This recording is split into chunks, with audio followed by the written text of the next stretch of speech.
as Alphonse, and that was it. It was the head thing. I wanted his head to fall off, and I wanted to narrate it. Drats. Oh well. Next time I'll remember. I've also lost the cap to my Ramenade. This is the worst day. It's like when his arm fell off. Great. How's it going, everybody?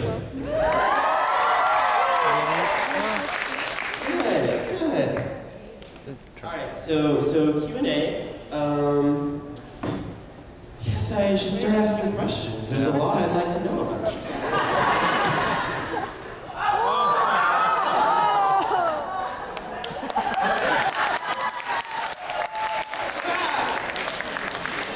Witness my power.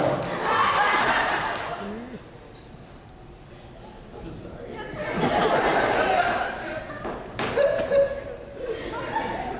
So, when was cannabis legalized here? When did that happen?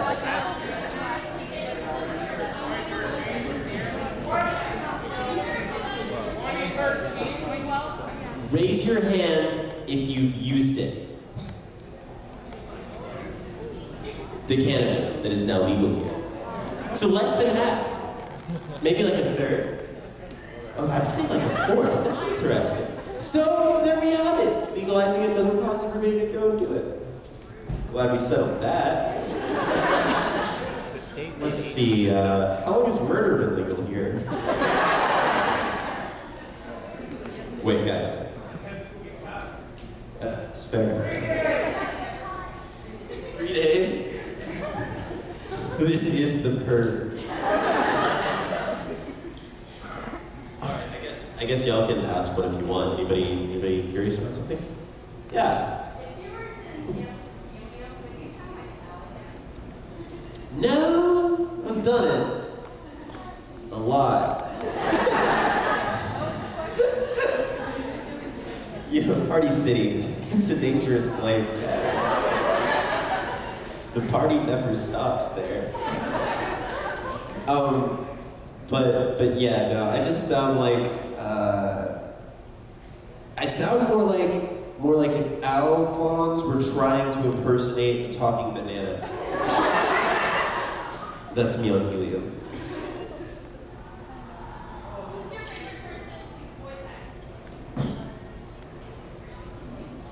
To be, actually probably, yeah, I'm gonna say it. I'm gonna say Vaughn from Escaflowne. That's not out yet, but we redubbed it, and it was really fun. Like he's a really strong character, and I felt like it was just like the process felt really good and organic, and I'm super happy with it.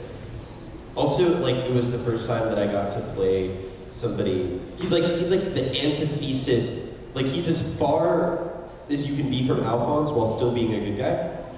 Like, okay, you remember Alphonse not wanting to kill Kimberly? Yeah, because revenge is wrong. And then you remember what Kimberly did after that? He killed thousands of Ishbalans after Alphonse saved him. Vaughn would not do that. He would not be having that. He would be killing Kimberly and then like burning the corpse to make sure. This world has alchemy in it. You don't mess around. So yeah, I enjoyed that. Also Lucifer, but Lucifer wasn't acting. Lucifer from Devil's a part-timer. That wasn't acting. That was just me being sassy. YOLO. Just me, ZZ. YOLO. Yeah. Which is your deadly sin? Sloth? Ironically, yeah, I think sloth, because I'm not greedy. Greed is my favorite deadly sin, but sloth is the one I have, unfortunately. What can you do? I'm like I said, if I weren't a voice actor, I would just be Urushihara, i.e. I would be a NEET. Still am close to it. Anyway. Yeah. What would be your dream role for voice acting wise? I think it's kind of a vague answer I'm going to give, but I would really like to do one of those story-based, like choice-based video games, like where you, I played a game called Firewatch recently, and yeah, I played it. It's really good. It's like it's a walking simulator where you're talking on a radio to this woman who is also on the Firewatch, like California, like they just look out for wildfires that are showing up and try to stop them. And so it's just you on the radio, and like your dialogue choices, they shape your next dialogue choices. And those shape your next ones, and there's just a lot of ways like that this relationship can build. And I think it'd be really fun to go through acting and be like, huh, the player could end it this way, they could end it this way. It'd be like really cathartic to, you know, see every way that it could have panned out, especially since we're kind of into like the idea of like multiple dimensions, and maybe like every time you make a choice, there is a world where you made the other choice. I find it kind of fascinating. If you were to arm wrestle with Terry Doty. I'm not answering that. For context on that, there's a podcast called That Anime Show, and I've been on it twice. Terry Doty and J. Michael Tatum both hosted it, and both times that I was on, I believe, I did some sort of duel with Terry. Yeah, it was fun. And we teased fans. We never let them know who actually won either match. At this point, I barely remember. I'm pretty sure I won. I mean, I'm a winner, so it's what I do. Yeah. Can you tell us the story about how you were like leaning back in the chair when you were like 12? Yes.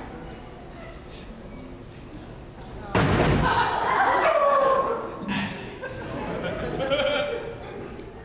it was more like, that's how it felt. Oh, I'm sorry. Here.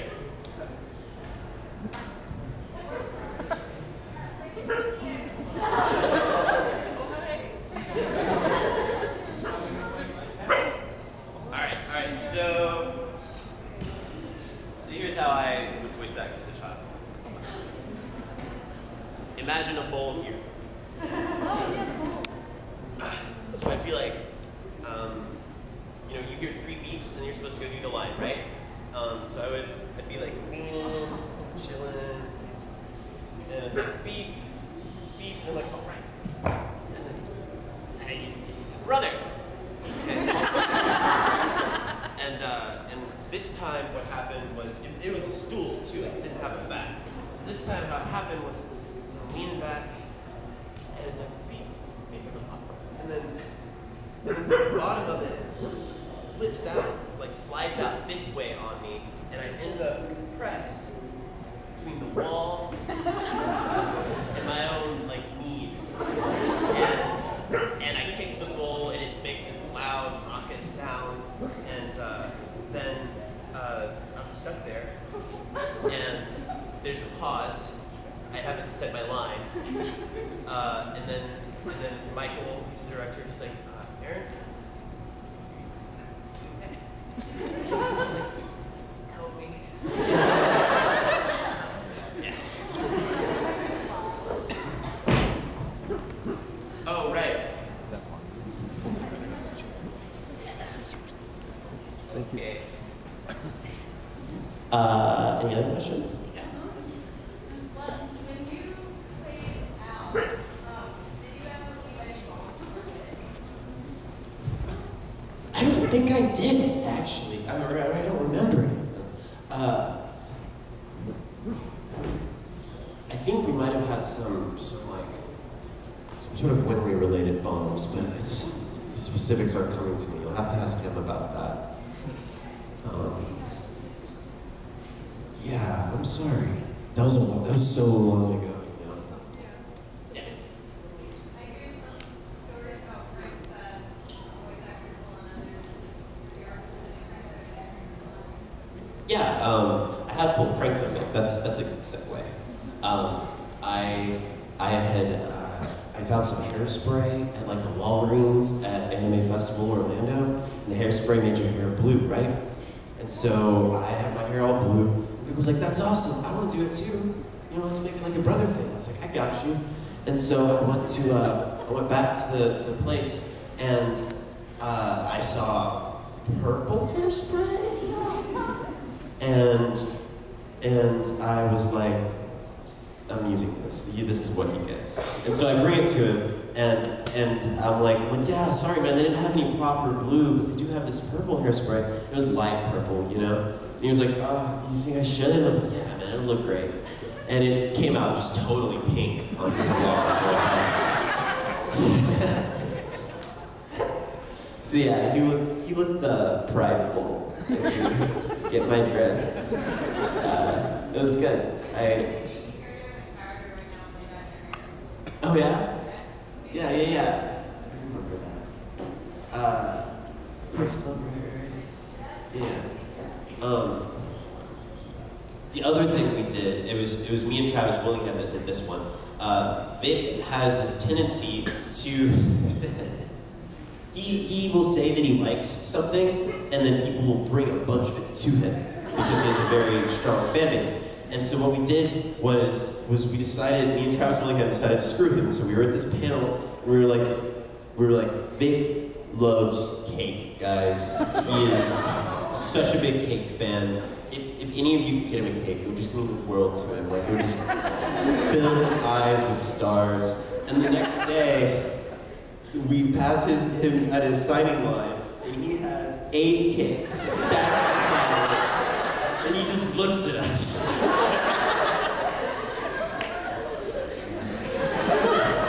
That was good. Good times. Yes. What are your favorite TV shows or movies? I've been watching a lot of Peaky Blinders. I don't know, nobody's seen it? It's so good. It's like the best British crime show ever. Also, in terms of like anime, I've been watching Death Parade.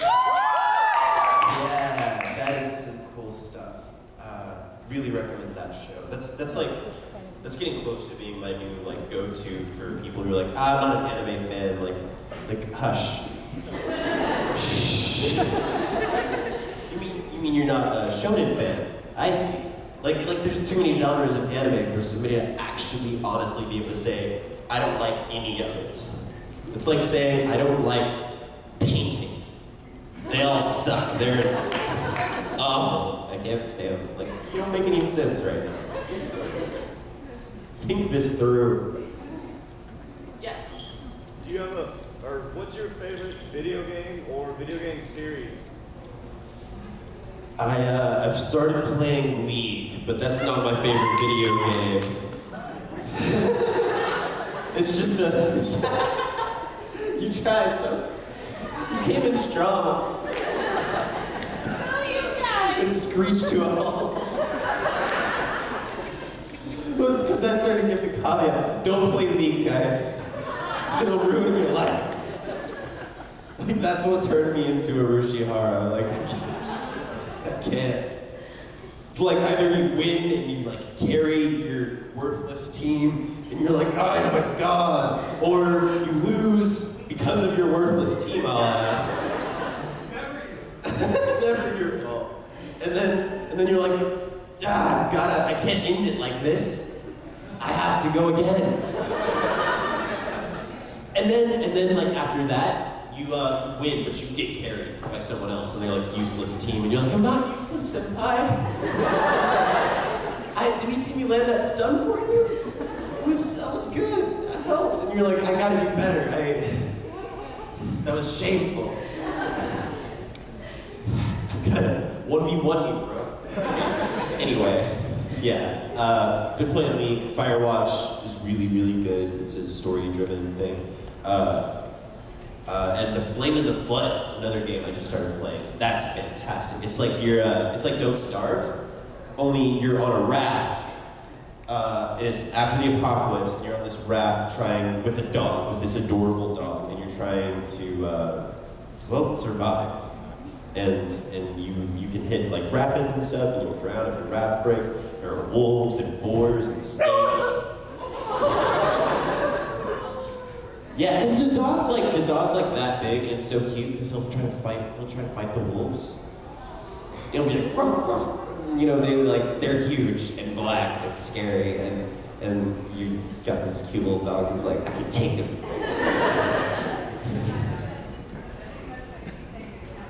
I can take you, despite your loudness. I think it's the microphone that's got him freaked out. Yeah. His Dark Materials is really good. It's like the Golden Compass and all those. Big fan of that. Also, I really like Kurt Vonnegut. I'm reading Player Piano right now. It's a really good series. Cat's Cradle, I love. In terms of like fantasy stuff, I really like The Seventh Towers. It's like Garth Nix, was that his name? Yeah, Yep. That was a cool series. It's like everybody has like these rings, and it's based on the color of your ring that is your cast in the system. It's pretty sweet, and they can all like shoot like light energy, but they have shadows that serve them. Check it out. Yeah, that covers that. Chuck Palahniuk is also really good. I like Fight Club and Survivor and Choke. Those are all really good books. They're kind of abrasive though, so you know, I'd say wait until you're old enough to watch a rated R movie to read a Chuck Palahniuk book. Yeah, definitely. Anyway, other questions? Yeah. JoJo's Bizarre Adventure, yes or no? JoJo's Bizarre Adventure? I guess the answer is no, because I haven't heard of it. What's it about?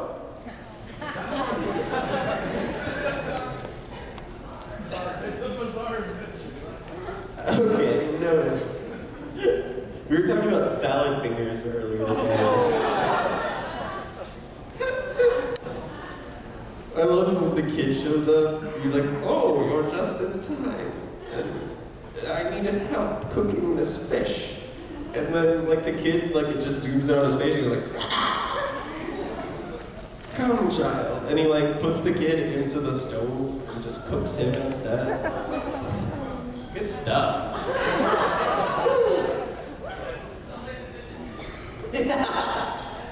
Ooh, smells like the fish is done. Don't watch Salad Fingers. I don't recommend that one. It'll ruin you. But yeah, I guess I'll check out JoJo's Bizarre Adventure sometime. Yes? So you started as Alphonse as a kid. Have you been strictly doing like voice acting since then, or have you like done stuff like going to school? No, actually, I dropped out of middle school. Best choice ever made. I highly recommend it. I'm sorry. You're a role model. Yeah! Pick your wildest dream and ditch everything else. Just go for it. Go crazy. Yeah. Go big or go home, guys. I said it. You can trust me. No, I went to, you know, I stuck with high school and college. Ended up doing pretty well in it. I got, you know, like, I think I was magna cum laude or something. I worked reasonably hard. I also went to a slack-off college though, so it wasn't that hard, I won't lie. I still can't do like algebra. Never learned it. I don't know how y'all's school system is, but we don't have to learn algebra. I mean, like, they'll try to make you do it, but you don't have to. I don't know. Maybe I just like was very creative in finding ways around it. And yeah, I started, what actually got me like back into the groove of voice acting, like I've been lucky enough to get like several leads recently. And what got me back into it was I started writing in college.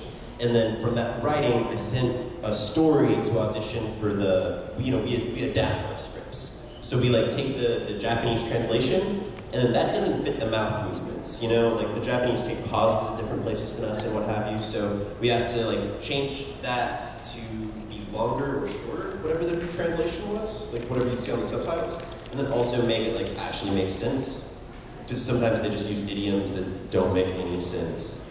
Like, I think their version of Pig's, like, pixel fly is like getting impaled by a spear. It's very strange. So, you know, those things don't really translate in addition to the other problem. Yeah. So I started doing that, and then because of that, like, I'd have to, like, read along. Like, I would just be sitting in a Starbucks reading out loud, it was for fairy tale. So it'd be something like, you know, happy, put the fish down. Happy, put the fish down. And so that's just me, like sitting there in a Starbucks, talking to myself, getting increasingly agitated as I sip the one coffee that I ordered like 4 hours ago. And the barista gets increasingly like uncomfortable. But what was good about it is that it helped me be able to, like, I can get down flaps really well, and so that made me better at it. And then from that, I got to do a little bit of assistant directing, and so it just like all fed into itself. And I would say, like, I did not know how to act when I started, like, at all. Like, when I was Alphonse, I think I was just a really good parrot. Like, I was really good at like taking a read that somebody else gave me and then like repeating it like they said it. Yeah. So it was all a lie. Leave, I'm an imposter! Leave me to my misery. Yeah? What did you get to do for the directing on it? Who was the head director? It's for Fairy Tale and Ninja Slayer. And Tyler Walker is the head director and the lead writer for both of those shows.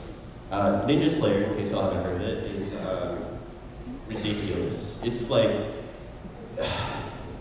it's like, it looks like, almost like a 5-year-old spent a long time on a paper mache project and of ninjas. And in the Ninja Slayer, he slays ninjas, believe it or not. And he's played by Chris Sabat. And he's amazing. I don't know, it's just like the most ridiculous, like 2D kind of sprite show. Like whenever somebody attacks somebody else, it's like they don't even move. Like they just, their little cutout, like charges up. Like it's like, imagine this is a ninja, and that's a ninja. It would be like,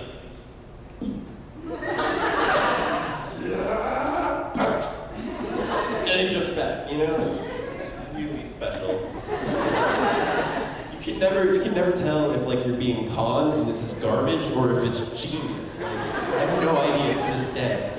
Yeah. You mentioned Don't Starve. Have you played it before? No, I haven't seen the trailer for that one. Yeah, it looks cool though. I would totally recommend it. Yeah? It just seems so stressful from what I saw. New Star. Yeah, plot twist. You will. Yes. What's your degrees in? History, English, and poli-sci. English and poli-sci are the minors.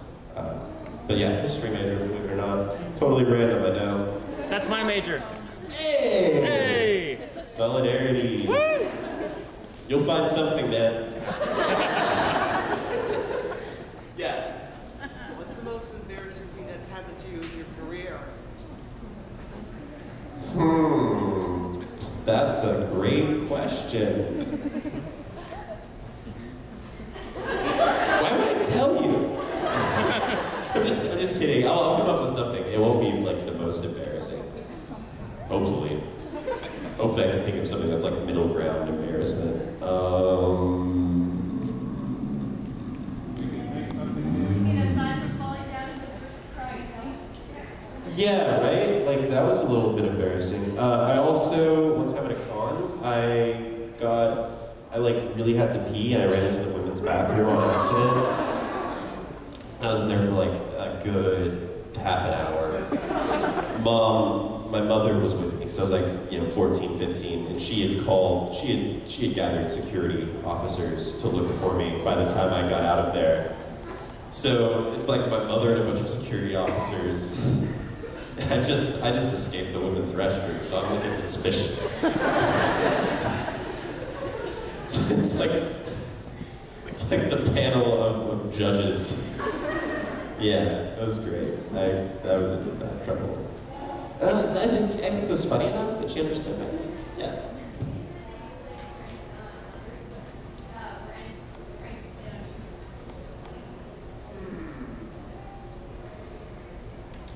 I've had some good bombs done to me.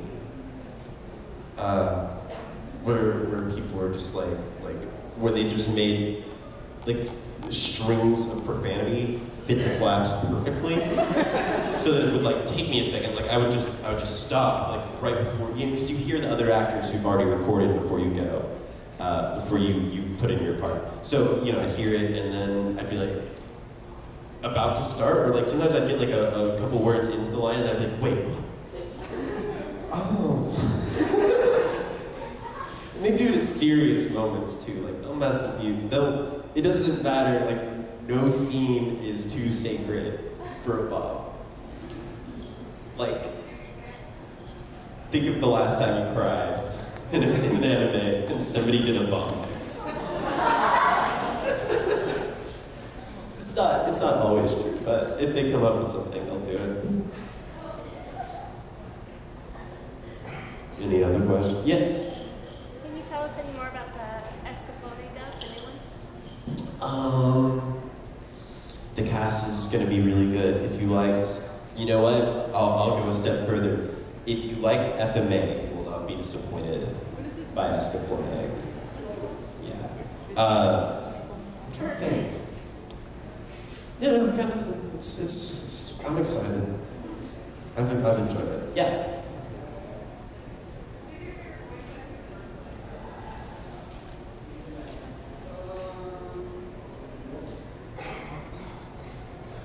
That's interesting. Okay, well, there's like different reasons to like all the different voice actors.